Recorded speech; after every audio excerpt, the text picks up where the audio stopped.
Welcome to HortTube. My name is Jim Putnam. This video has two purposes. One, my subscriber Sunday video this week, where subscribers send in photos that I include in the video. You can send them to this email address right here.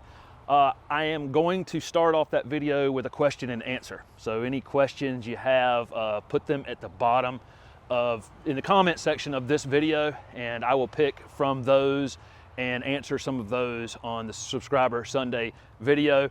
I probably won't be able to answer them all. I have no idea how many questions I'll get from this, but I'll try to pick ones that I think will impact the most amount of people by answering those. And if I don't answer yours, I'll try to go back to this video and answer a few of them in this video when we get to that point. I have no idea how many questions I'll get or even what they'll be. Who knows? And also in this video, I've got a little bit of drone footage from the garden center. It's just a couple minutes from Mother's Day morning before we opened up on Mother's Day. This weekend was just absolutely wild, as you would expect. Even I can sell plants in April and May, amazingly enough. So thank you very much for watching, and I look forward to answering some of your guys' questions this coming Sunday. And here's some of the drone footage.